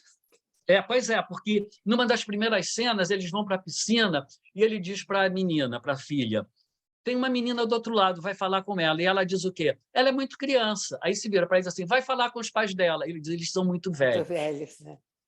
Além de ser uma coisa meio cômica, meio um provocando o outro, eu acho que tem um recado ali sobre o limbo etário, que foi a expressão. Eu escrevi de outro jeito, eu escrevi que eles estão no meio de caminho de idade de lugar nenhum, né? Outra coisa, também logo no início ele quer ensinar ela defesa pessoal. Será que é assim que ele quebrou o punho? Mas o que fica sugerido naquela cena, que não tem continuidade, né? Não, é uma cena solta, né? É que ele está querendo protegê-la de uma ameaça sexual. Foi o que me ocorreu. Né? Se vocês pensaram outra coisa, Falou estamos em para aberto. você se defender. Para ela se defender. Defender de quê? Né? Não é um pai ensinando a um filho, geralmente os meninos são mais brigões, né? Mas ensinando a uma menina que acabou de fazer 11 anos defesa pessoal. Tem uma outra cena que me chamou a atenção. Sim, foi comentado, né? É muito comovente. Quando ela diz que é muito legal a gente estar debaixo do mesmo céu, né? E dá uma sensação de proximidade mesmo. Quer dizer, ela não diz isso, né? Mas é que dá uma sensação de estarem perto mesmo sem estarem. E eles nunca estão perto, pelo que a gente entende, né? A impressão que a gente tem é que os pais nunca se casaram, porque tem uma hora que ela diz que uma vez que ela eu tinha 7 anos. Eu tinha 7 anos. Eu entendi que mamãe falou com você no telefone que você tinha um compromisso. Eu achei que o compromisso era casamento. Depois que eu entendi que o compromisso era ficar ocupado. O que eu acho que sugere que eles nunca se casaram. E ela critica. Por que você diz I love you para a mamãe, né? E ela diz para você, se vocês nem vivem mais juntos, né? Uma outra coisa assim, muito en passant, que ele diz que... Eu anotei aqui, ele tem projetos vagos. Ele diz que não é mais um café. E aí ele diz, mas eu tenho um projeto como Keith e você vai ter um cômodo lá. Não sei quem foi que me disse que fez a fantasia de que ele seria bi ou homossexual. Esse Keith, ele vai morar com esse homem e vai ter um cômodo para ela lá. Não sei. Fica totalmente em aberto, né? A câmara mental, eu já falei. As letras das músicas eu não anotei todas, né? Passam muito rápido, né? A Susana falou, né? Tem uma música que diz eu não quero mais saber de religião, eu não quero mais saber de Deus, né? Uma coisa assim. E tem uma que ela diz assim: pensei ter visto você tentar, mas foi só um sonho. E a mais comovente que eu achei, não, quando eles falam que que pena, já vamos ter que ir embora, né, e tal. Aí ela diz, não se pode ficar num hotel para sempre. Quer dizer, não se pode ficar nesse meio do caminho, nesse estado de transição para sempre, né? Então, alguma coisa vai acontecer. Eu vi a cena final como uma dedução dela de que o pai emburacou em danceteria, né? As danceterias que aparecem várias vezes, a gente vê ele, a gente vê ela adulta, né? Às vezes é uma cena que a gente só vê ele, quer dizer, eu só consegui ver rapidamente ele, outras vezes eu via só ela, outras vezes eu via ele mas e daqui a pouco ele, essa cena no final, ele aparece com no mínimo 3 camisas, ou seja, em épocas diferentes. Ele está dançando, está lá, uma hora ele está rindo, uma hora ele está assim. Ele tem 3 tipos de camisa, o que eu deduzi que era momentos, quer dizer, naquela colagem. Você conseguiu ver olhos de lince, isso eu não vi não, mas acredito piamente. Mas eu acho que a coisa não terminou bem, eu acho que o filme é de uma saudade enorme, né? O tapete está lá para não deixar ela esquecer, e talvez ela esteja, alguém disse aí, né? O que ela faria se ela fosse para o divã? Eu acho que ela está praticamente num divã fazendo associações, lembranças, e esperamos que ressignificando alguma coisa de uma forma menos pesada para ela e para a criança que ela tem, como essa companheira dela, ou lá o que seja, e que as coisas sejam menos complicadas para ela do que parece que estavam sendo para o Calum, né?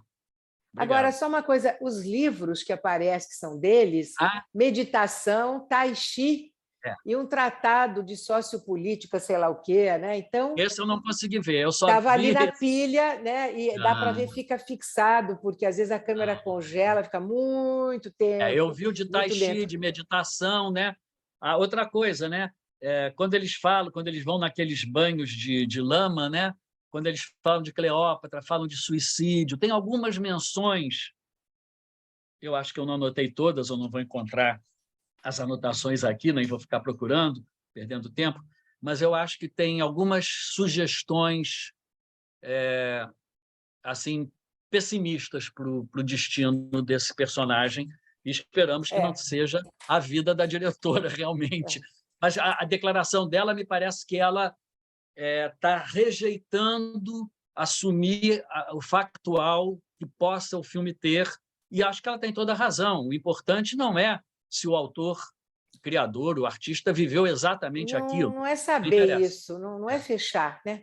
Não é isso, né? Isso empobrece. Não Então é isso é a história fechar, da é vida tudo dela. aberto. Ela está querendo falar de outras coisas muito além do factual. Vamos coisas ver impressionistas, né? o que, né? Ótimo, Galego, como sempre, um show de conhecimento, de informação, impressionante, né?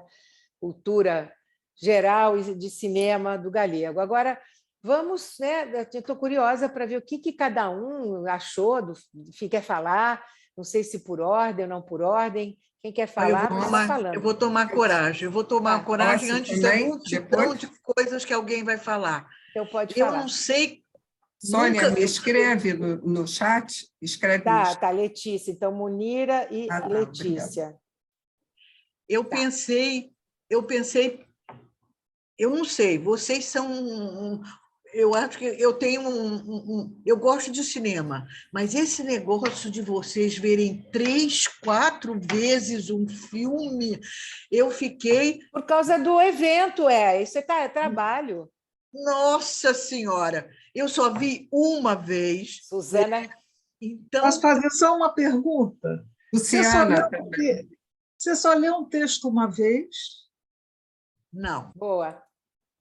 Não. Você tem toda a razão. Então, eu tenho que assumir que eu gosto mais dos livros do que dos filmes. Então, estamos combinados assim. O meu amor é pelos livros e o seu é dos filmes. Os dois. Eu gosto dos dois. Tá bem. As crianças leem de novo, né? Agora, eu queria dizer que esse filme me mobilizou emocionalmente por causa do tapete. Por causa do tapete.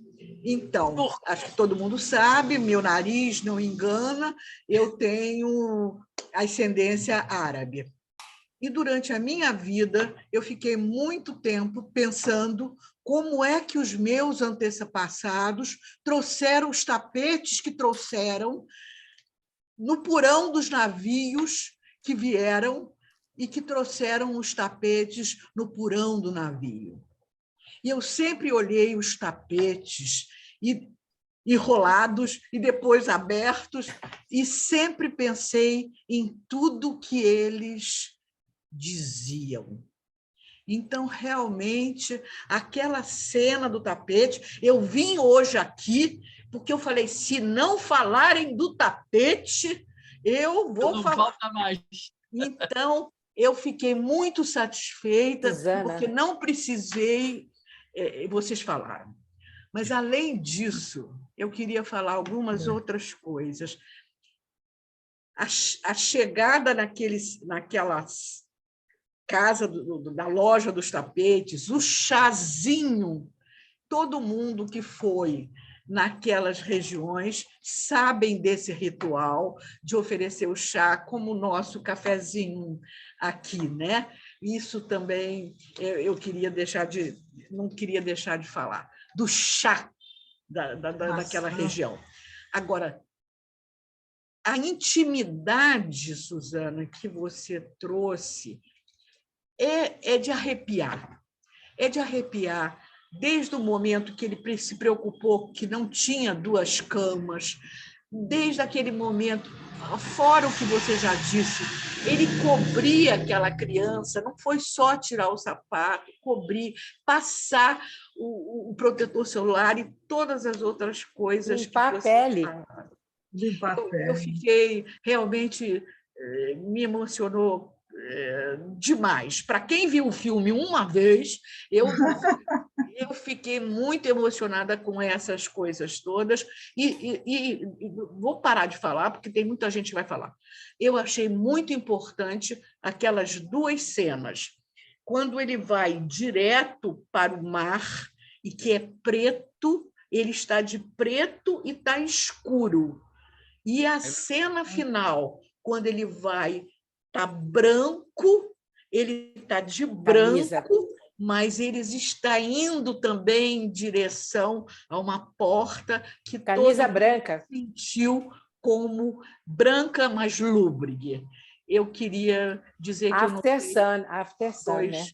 esses Escuro. 2 links e quero escutar todo mundo. Munira, você tem que assistir Muito o bom, filme que Munira. chama Gabé, sobre É tapete. lindo, Gabé. Tá? Recomendo. iraniano, Gabé. maravilhoso. Agora é Letícia. Depois Ruth Cândida. Tá. Luciana também se inscreveu, Fernanda Marinho. não. E isso não eu vi. anotei. Peraí, Fernanda não Uhum. tinha anotado. Eu só vi quem levantou a mãozinha. Frida, não, é Luciana e Frida. Frida. Está escrito no chat. Frida também. Isso. Agora a Fernanda levantou. Ah, sim, Fernanda, desculpe. Mãozinha, Bernard. Aline, Clarice. E Sim. Ruth também. Tá. Aline no chat também. Agora fica assim, injusto, não sei se é prioridade a mãozinha ou chat, né? Bom, Letícia, agora vamos lá. Vai se colocando, vão colocando. Tá, Letícia. Todo mundo Vanessa. falar. Boa noite a todos. Eu vou falar pouco, mas eu adoro esse encontro aqui, porque são visões do filme, né, bastante diferentes, né? Sônia, seu texto inicial estava lindo, Sônia. E a visão da Suzana, né, a visão do Galego, que trazem, né, cada detalhe, né, e lembra o filme, né? Eu vi o filme uma vez, só, mas foi muito angustiante para mim. Eu sentia nele, né, nele sempre uma ameaça de algo, né, algo assim terrível, algo trágico acontecer, né, uma tensão.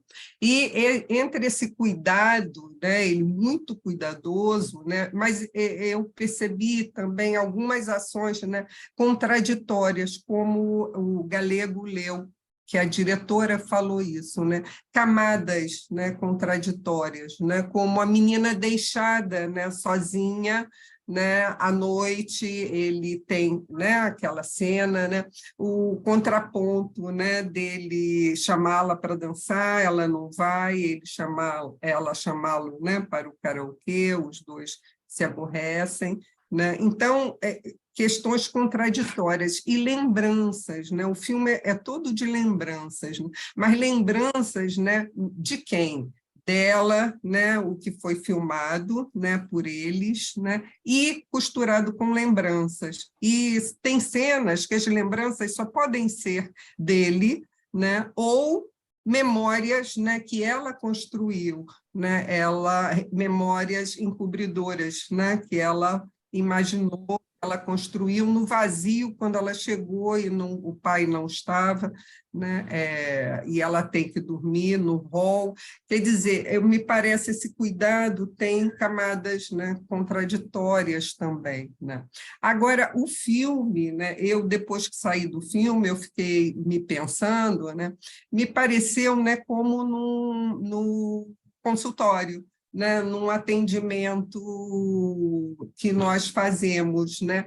Aquela espera, né, de que uma cena surja, né? Aí surge uma outra história, né? E uma outra não é acabada, e nós vamos seguindo, né, através dessas memórias, desses relatos, né? Recortes. Uma linha lógica, né? Como nós, né? Tese, né? antítese e síntese, né? Nós seguimos, né? E ele quebra esse filme, né? A explosão disso, né? Total, né? Absoluta, né? Mas é um filme muito bonito, né? Muito bonito. Tem cenas lindíssimas quando ela diz, né? Que bom estar sob o mesmo sol, né? Eu chorei, eu achei lindo, né? Muita coisa eu teria para falar, mas vocês já falaram. Muito obrigada. Que bom. Obrigada. Agora é Luciana. Bom, queria Luciana primeiro... Carvalho, né, aqui? Sim. Queria agradecer os comentários da Sônia, da Suzana, né? Um prazer vê-los aqui de novo, e, claro, do Luiz Fernando, nosso supervisor sempre para essa atividade, né? Que, enfim, nos trouxe tantos momentos interessantes ao longo desses anos todos, né? Presto aqui minha homenagem ao amigo Galego. Eu queria só chamar a atenção para um aspecto, né, que eu acho que combina um pouco com o que a Suzana falou e o Galego também, e me chamou a atenção a mudança dela de menina para adulta, né? Aquela alegria no olhar, aquela jovialidade, aquele encantamento parece que se perdeu, porque todas as vezes que ela aparece como adulta, ela aparece, claro que a gente pode pensar que ela estava acordando ali de um sonho, mas os momentos é sempre com o rosto fechado, entristecido, o que me faz pensar que a vida dela não deve ter sido fácil, quer dizer, aquela pré-adolescência, aquele encantamento ali, alguma coisa se perdeu, né? E queria registrar também um momento que eu achei muito lindo, generoso da parte dela com o pai, quando ela promove o aniversário dele ali com um grupo de pessoas que foram lá homenageá-la. Também achei muito lindo, e mostra esse traço dela cuidando do pai também, né? Percebendo ali os buracos e tentando dar alguma coisa para ele. Enfim, concordei com os comentários outros, achei muito bom. Muito obrigada. Que bom, Luciana, obrigada. Bem, Frida? Frida está sem imagem? Tá, pronto. Tá, microfone.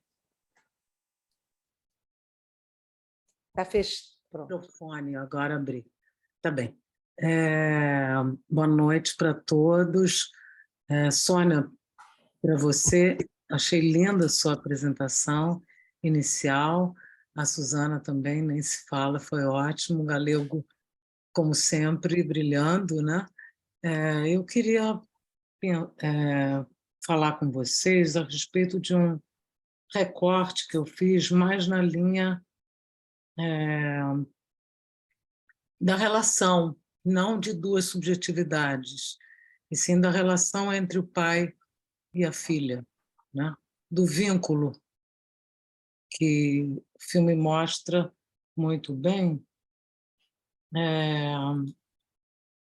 que é algo que passa entre duas pessoas, algo de fora, que acontece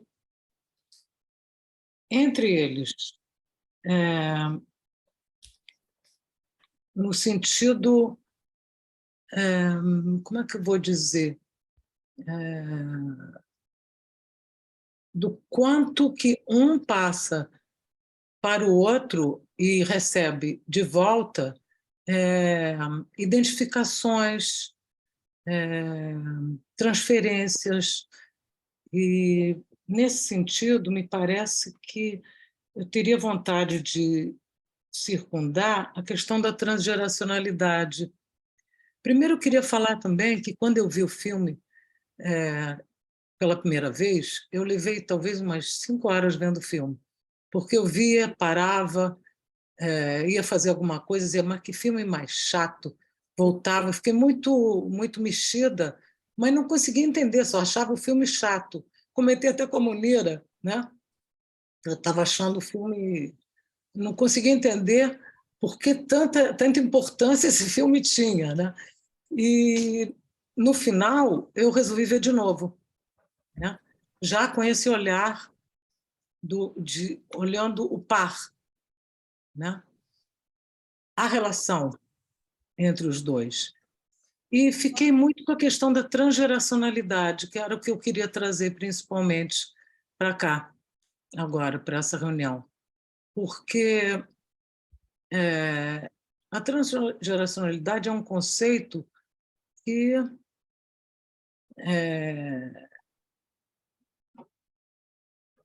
acontece de uma geração para outra, determinadas passagens, inconscientemente a repetição se dá, né?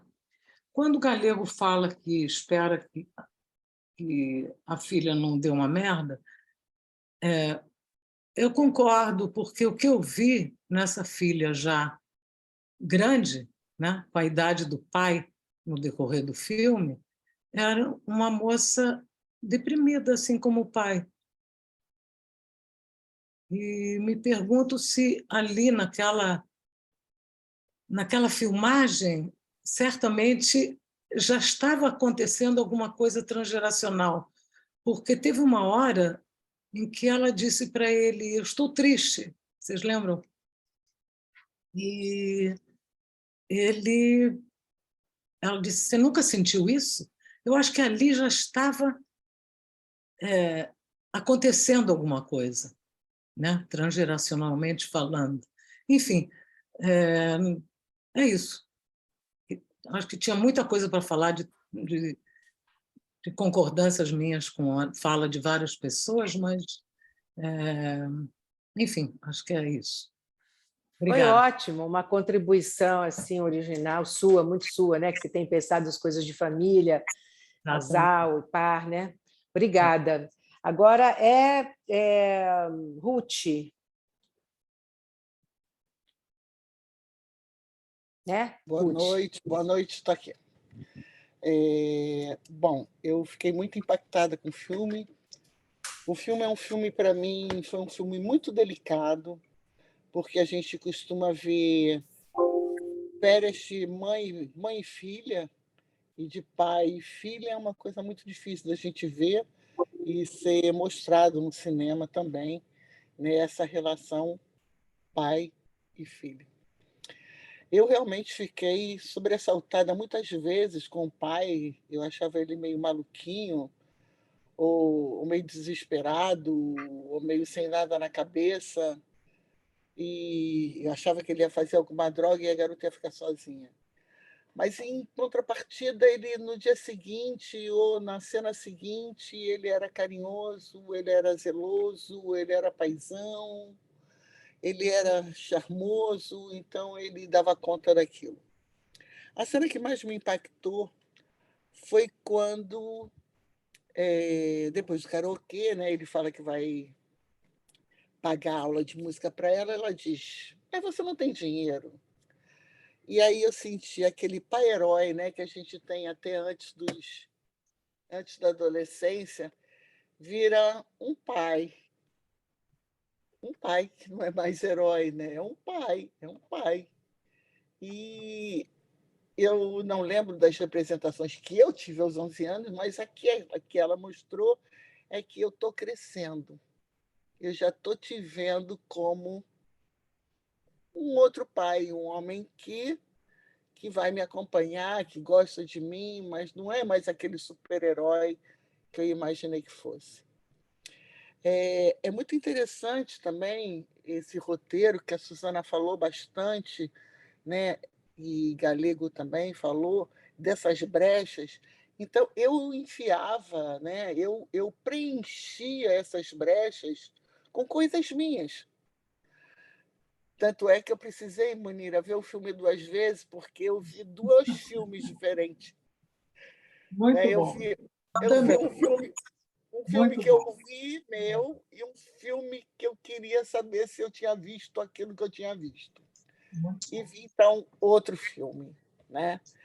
E a cena final eu achei muito interessante.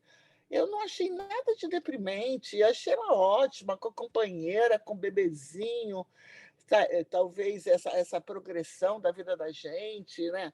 Quem sabe agora vai dar certo, vai ser outra coisa, sei lá, porque se aos 11 anos eu já vi que o meu pai herói é um pai normal, eu também posso ser uma mãe legal e uma mãe normal, né? e numa outra época, num outro momento. Então, eu gostei muito do filme porque eu pude preencher o filme comigo. Só isso. Muito bom, Ruth. bom. Obrigada. Agora é Fernanda.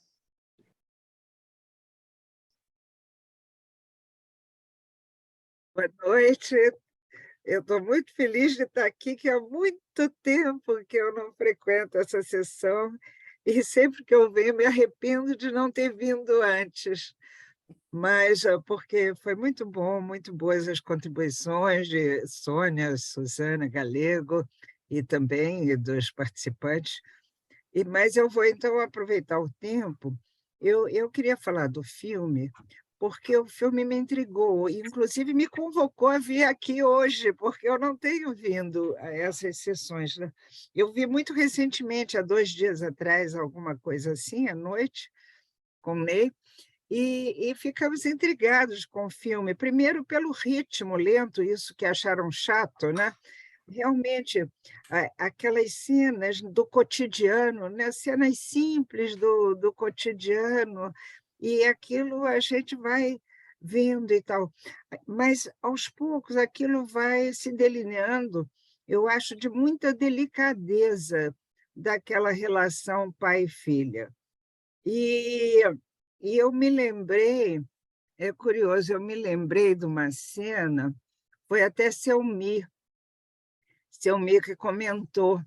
Eu fui com o meu genro e a minha filha, a família, fomos a alguma comemoração em casa Selmi, e o meu genro, Roberto, ele estava com a minha netinha muito piquirrucha, ela tinha 2 meses, talvez, uma coisa assim. E ele estava com ela no colo, e seu me olhou e disse assim: é tão bonito ver um pai com uma filha, né? Assim. Então, essa delicadeza que o pai é capaz de ter ali enternecido com aquela bebezinha, então isso aparece no filme. Mas eu acho, o que eu queria falar é o que eu achei que era a questão que o filme traz. Porque, ao mesmo tempo que o filme retrata uma relação de intimidade, não é? De grande intimidade, eu acho que ele fala da incomunicabilidade, daquilo que é opaco na intimidade, aquilo que exatamente nós não podemos saber. Ele traz emoções fortíssimas. Teve mais de uma vez que eu achei que ele ia realmente se suicidar.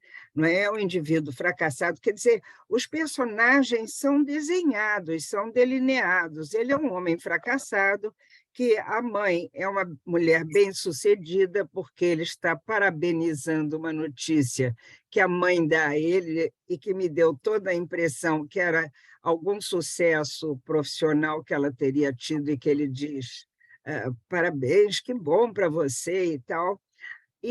No entanto, ele é um fracassado, sem dinheiro. Às vezes, aquele gasto excessivo que Galego fez alusão, me pareceu que ele estava torrando os últimos tostões, porque a vida ali ele já ia embora mesmo. Então, mas eu acho... Então, há alguns traços que são delineados. A gente pode também pensar, essa moça, ela tem uma companheira, né, na última cena. Ela não casou com um companheiro, ela não tem um companheiro, né? Quer dizer, então, a gente pode imaginar, né, de como ela tem a figura, também a figura do homem, a figura que ela traz daquele pai, né? Que é um pai fraco e possivelmente a mãe uma mulher mais bem-sucedida do que ele, etc. Mas então há definições assim, são delineados, desenhados, mas o que ficam são as interrogações. Eu contei aqui quantas interrogações nós ficamos. Suicidou ou não suicidou? eu estava feliz, estava na discoteca Bem da Vida, ou não estava, ou estava infeliz, se diluindo, se dissolvendo numa multidão anônima. Não é? Então, eu acho que há indícios, não é, de algo que é intransponível e incomunicável na relação mais íntima que a gente possa ter. Eu acho que isso foi assim, o cerne do que me pareceu depois, eu pensando sobre o filme. Só uma coisinha. Bom, Fernanda. Fernanda, isso é exatamente o que a diretora disse, né? Ela não quer que seja tomado como uma autobiografia, sugerindo até que tem muito, mas que ela prefere que haja camadas e dúvidas, interrogações. E sobre a questão do dinheiro, cara, o tapete custou 800 libras. É muito dinheiro. Exatamente. Muito dinheiro, né? Poxa, Por isso que eu achei que ele estava torrando tudo. Agora, uma Era questão significativo, fundamental, né? Esse aconchego, esse chão. Uma coisa que nós... existe um termo, existe uma definição aplicada mais à literatura que se chama o narrador confiável ou o narrador não confiável. Então, Bentinho, por exemplo, que geralmente se aplica a narradores na primeira pessoa. Podemos acreditar em tudo que eles falam? Eles estão escondendo alguma coisa? Agora, me ocorreu aqui nos vendo, que assim como nenhum narrador é 100% confiável, nem dá tempo, né? Mas nós, observadores, nós também não somos muito confiáveis.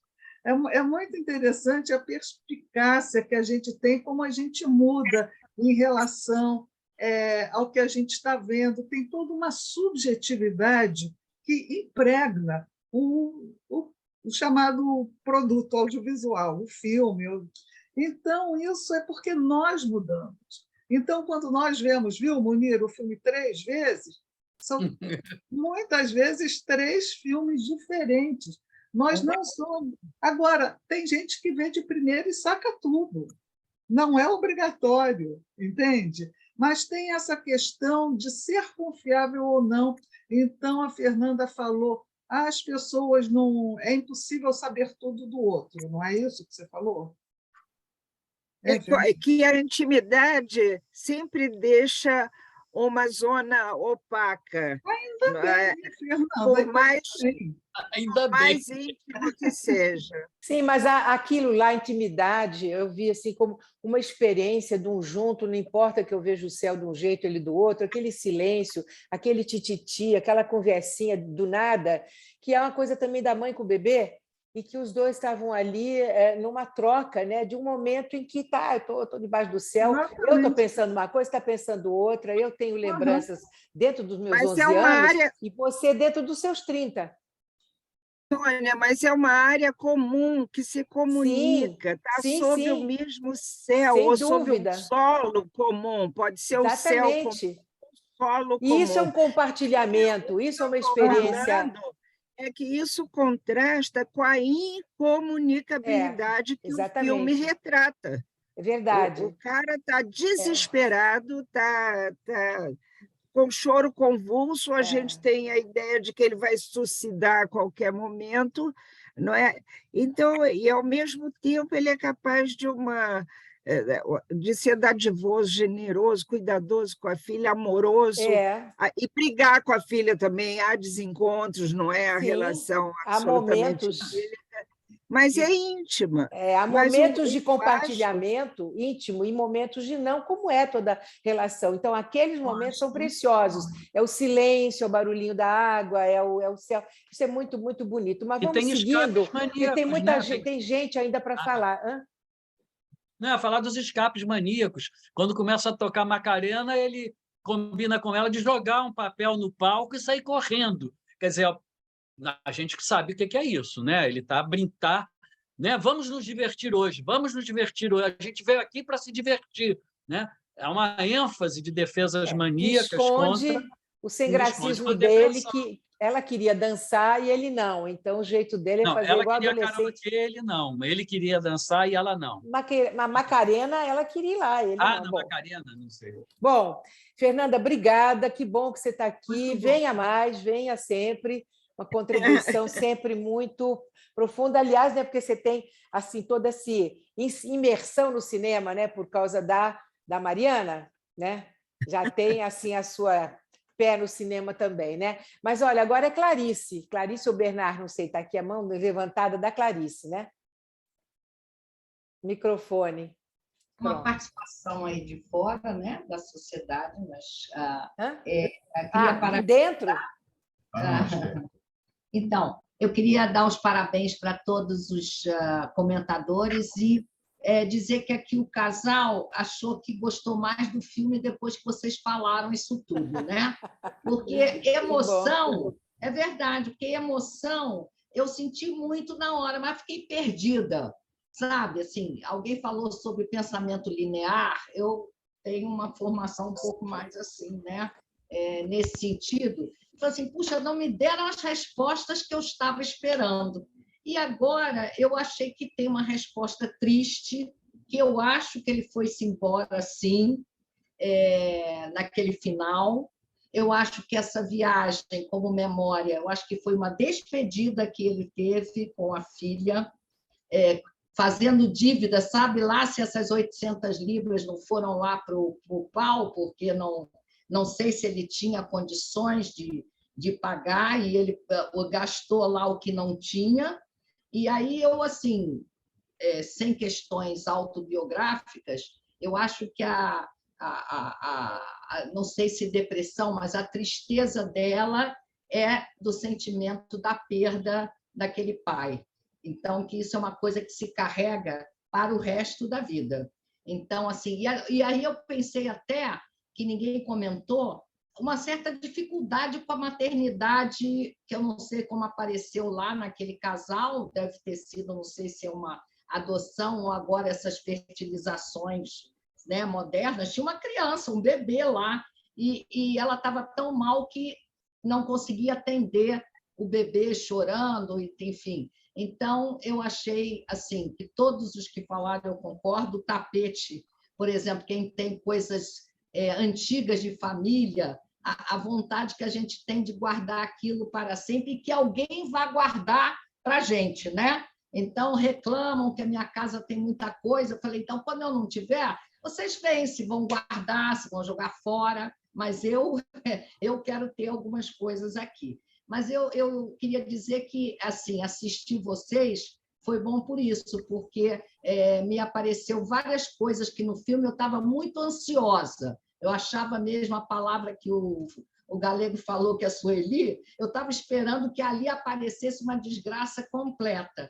E eu acho que ele só não se matou na praia porque ele pensou uma vez nela e disse, como que eu vou deixar essa menina sozinha, se é que ele pensou, eu que estou pensando, né? Como mãe ou como pai, sei lá, como é que vai deixar essa menina sozinha num hotel na Turquia, inclusive com vários, né, vamos dizer assim, perigos masculinos em volta, né?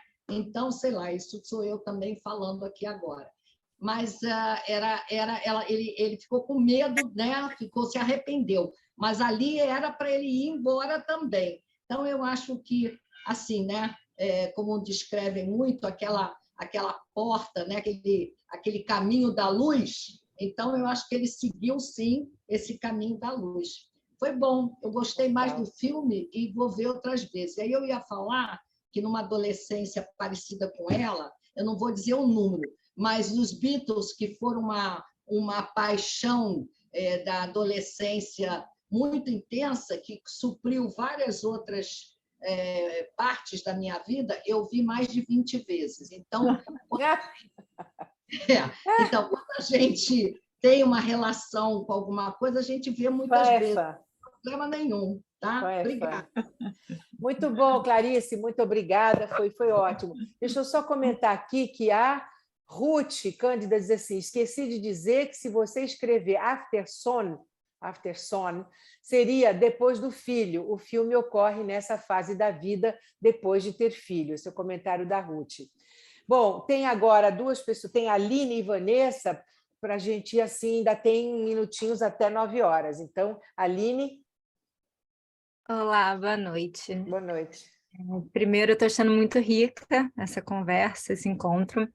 E tiveram 2 pontos que me chamaram muita atenção no filme e que vocês trouxeram, mas que eu enxerguei de uma forma diferente, né? O primeiro ponto foi em relação à relação dela, uma afetiva, né? Que na hora a forma que eu vi foi ela se levantando e indo cuidar da filha, do filho, né? Do bebê. Então, eu fiz na hora uma ligação, né? Eu acho que o filme, ele traz muita sexualidade, né? O tempo inteiro, né? Tem diversas cenas, né? E ela levanta da cama da parceira, não sei se é a filha dela, não sei se é a filha da parceira, não sei se é das duas, mas ela se levanta e vai cuidar e assistindo o filme, né? Assistindo o que ela tinha filmado. Então, eu já vi de uma forma... elaborando, recordando, né? Acho que alguém falou bastante também desse tema. E tem uma cena também que todo mundo falou bastante, que é aquela cena que se repete, né? Da balada, da night. E eu não sei se só eu que vi, se eu vi certo, mas eu vi uma hora ela abraçando o pai, né? Ela abraça o pai e depois ela empurra o pai. E isso para mim foi muito forte, porque a relação deles, eu não vi ela idealizando o pai. Na verdade, eu vi ela tentando seduzir o pai, ela tentando buscar uma aprovação. Então, eu acho que tem uma raiva teve, né, uma raiva muito grande. E eu acho que ela tem esse peso, né? Muito intenso. E tem também uma questão, acho que eu também fiquei pensando de uma certa relação afetiva do pai com algum outro homem, né? Porque tem também uma cena que ela vê 2 rapazes se beijando e logo depois é a cena que o pai tá nu, virado de costas na cama, né? E aí ela cobre a bunda do pai. Então, acho que também abre margem assim, para a gente pensar nessas relações homoafetivas. E também teve uma outra coisa, né, na relação deles que me chamou bastante atenção, que o Luiz Fernando falou, da cena que ele tenta ensinar a filha, a Sofia, a se soltar. E eu acho que o tempo inteiro ele está tentando ensinar a filha, na verdade, a fazer coisas que ela não quer fazer, né? A mergulhar, ela fala que não quer mergulhar, que ela não sabe mergulhar, a nadar. Na cena do waterpolo, ela se vê sozinha, né? Ela não consegue jogar, a bola fica passando, e ela se vê numa solidão, né? E aí, o que o pai estava querendo, né? Ele estava querendo prepará-la para o mundo, porque ele iria partir, ou ele estaria negando essa paternidade, né, que provavelmente aconteceu numa idade um pouco precoce para o que ele gostaria. E então eu fiquei muito emocionada com o filme também. Eu não conseguia parar de ver. Eu sou provavelmente da mesma geração da Sofia, né? Então eu fui uma pré-adolescente que brincava com a câmera dos pais também. Então acho que tem uma identificação também, né, com a geração. Mas é isso, assim, achei muito ricas essas contribuições de vocês e estou gostando muito desse encontro. Isso. Que bom, que bom, Aline, muito bom. Venha sempre. Ótimas falas tuas, percepção fina. Hoje também muito bom. Bem, só tem uma pergunta, Vanessa. Pergunta, que um dia você responde, Aline, você revê esses filmes? Um dia você responde. Os filmes Agora, que você fazia. Só para comentar que é tudo em aberto, né? Como também na sessão de análise, nada é, o que parece, pode ser, hoje é outra coisa, amanhã é outra coisa, daqui a pouco é uma, isso que é a beleza, né? Essas várias. Por isso que assim, a imagem do filme é uma coisa meio flu, né? Imagens flu né? Bom, Vanessa, para a gente poder obedecer o horário, cadê? Oi, Vanessa. Boa noite. Boa noite. Estou assim, encantada com todos os comentários desde o início, porque esse filme foi um filme que mexeu muito comigo também. Acho que como outras pessoas colocaram aqui, eu achei, mexe com a gente todo o tempo. Eu fiquei muito tensa, assim, também esperando que algo de ruim fosse acontecer em algum momento do filme, né? E aí eu entendi no final, né? Eu concluí que aconteceu algo de ruim, né? Que o pai. E essa cena que a Aline observou, dela vendo um casal, né, de rapazes se beijando, eu tinha observado, na verdade, eu ia falar sobre isso.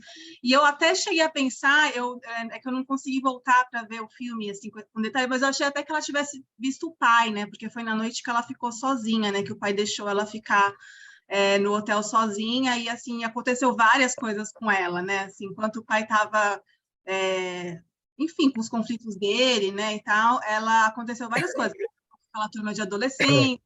Aconteceu um beijo dela para ela. Aconteceu o primeiro beijo, e ela recebeu aquela pulseirinha VIP, né, que podia consumir tudo, que ela se achou assim, ela achou o máximo, logo ela já usou a pulseirinha. E uma cena também que eu achei assim que mostrou, que eu fiquei bem sensibilizada também, foi aquela cena dele nu, né, assim, de costas, chorando, um choro de muita dor, né, assim, e aí depois, acho que no dia seguinte, acho que aparece mostrando o bilhete dele, né, dizendo para a filha, né, que amava muito a ela, né. Então, eu entendi que foi assim uma viagem de despedida, né, deles também, e muito comovente, né, assim, um filme muito intenso, e que eu acho que todo o tempo ele se preocupou assim em que a viagem fosse divertida, né, que ficassem essas memórias, embora, claro, né, sempre acontece, nunca é nada perfeito, né, mas assim, ele estava tentando fazer tudo perfeito, assim, eu acho que a gente falha, né, ser humano, mas assim, acho que ele estava fazendo o possível para fazer aquela filha se divertir com ele, né? Assim, até forçando ela a fazer coisas que ela não queria, que nem eu também vi ela para jogar polo, ela não quis, eu vi que ela ficou ali no meio da piscina cheia de rapazes, né, meio deslocada, assim, né?